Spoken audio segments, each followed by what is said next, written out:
بسم الله الرحمن الرحيم. ازيكم حبايبي؟ عاملين ايه؟ يا رب تكونوا بخير وفي احسن حال، وكل سنة وانتم طيبين ورمضان مبارك عليكم ان شاء الله.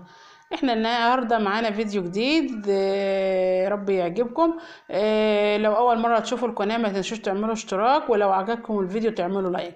احنا النهارده معانا فيديو يعني هو خاص بالعيد. احنا بادئين تجهيزات العيد بدري شوية، وهو ان احنا هنعمل فسيخ العيد.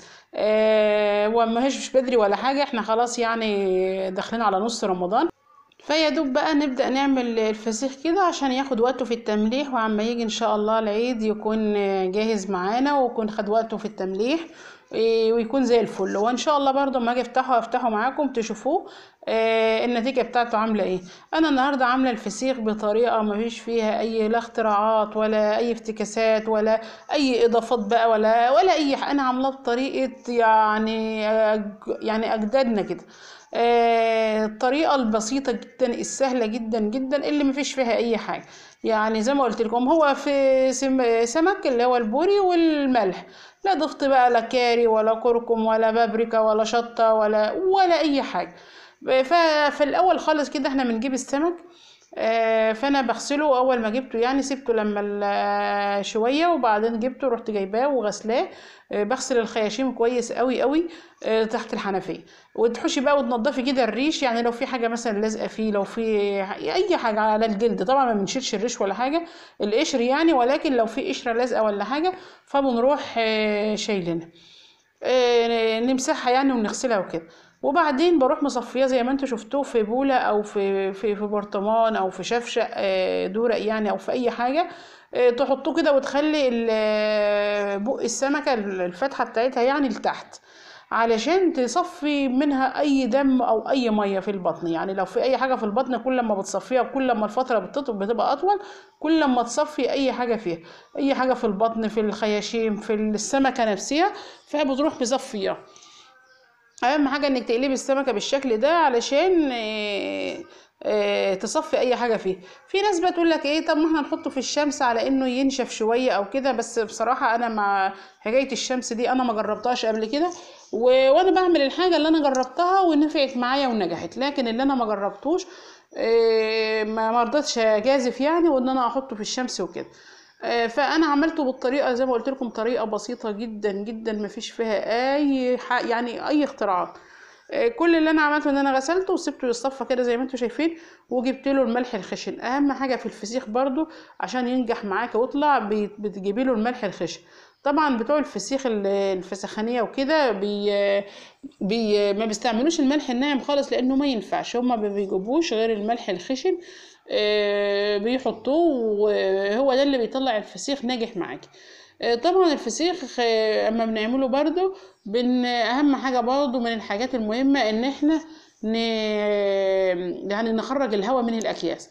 طبعا برضو المحلات الكبيرة وكده اللي بيعملوا كميات كبيرة في البراميل في اول الصناديق، فما بيبقاش فيها، بتبقى مليانة على اخرها، ما بيبقاش في مكان للهواء.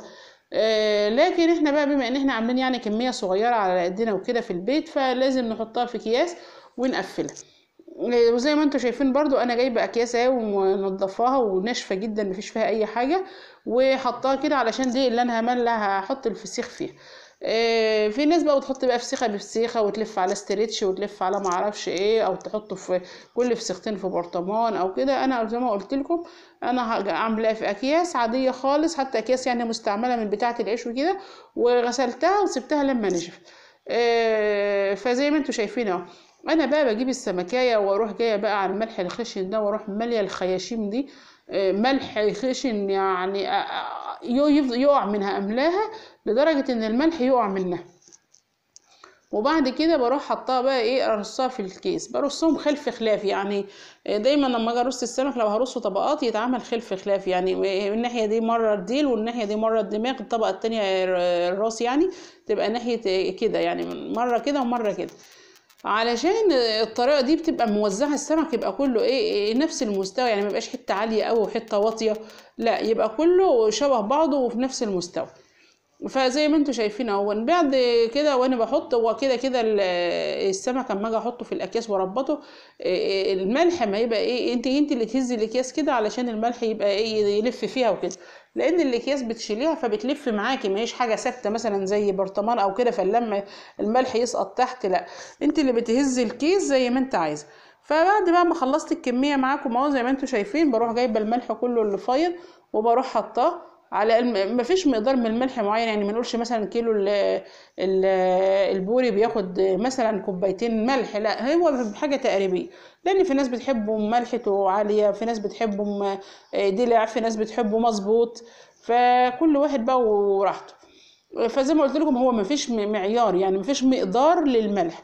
فزي ما انتم شايفين انا بحاول اهو احط الملح كده ان انا ايه اغطي السمك كله بالملح، مش هغطيه كله يعني ما يبقى لا، يعني بحاول ان الملح يكون في كل مكان علشان يقدر ما فيش حاجه مثلا تبقى متملحه حلوه وحته لا وسمكه لا.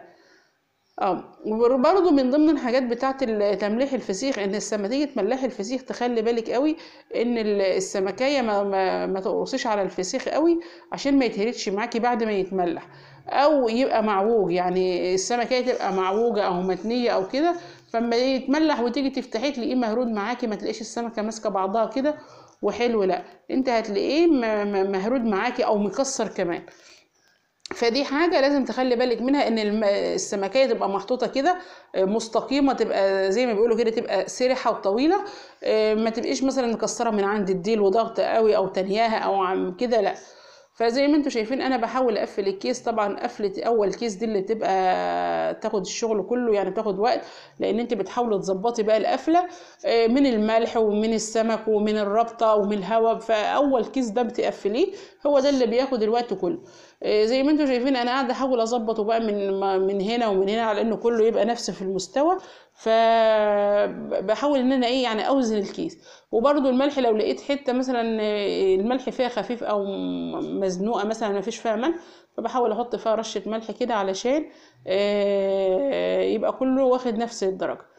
بعد كده بقى هروح مقفلاه واروح مخرجه منه الهواء، وهبدا بقى احط كيس جوه كيس جوه كيس، شويه اكياس كتار كده، انك انت كل مره بتحط الكيس بتقفليه جامد، يعني تقفليه جامد قوي وتخرجي منه الهواء وتهزيه كده كانك انت بتدحرجيه الكيس عشان لو في اي هواء يخرج، وفي نفس الوقت برضو الملح يتوزع، لان الملح لو ما توزعش دي بتبقى يعني ما ينفعش طبعا، لان السمك ما يبقاش طالع مظبوط معاك. ده بالاضافه الى ان لو السمك اما تيجي تحطيه، ما نيجي نحطه مثلا، يعني انا احطه في الطبق ده، فكل بعد يومين كده كل يومين بروح قلباه، يعني انا مثلا المره دي حطاه عند القفله حطها تحت، لا بعد يومين بروح مرفعاها لفوق وحاطه اللي كان فوق تحت، بعد يومين بروح مرجعاه تاني، يعني انا بقلب الكيس داير ما يدور كده طول طول ما فتره التمليح بتاعته. ما ينفعش احط الكيس واحطه واسيبه بعد كده اروح فاتحه عليه، لا احنا بنحاول ان احنا نقلبه علشان هو كده كده بينزل ميه، فلا لازم كل يومين كده او بروح مقلبه الكيس على الجنب اللي يعني ايه جنب جديد.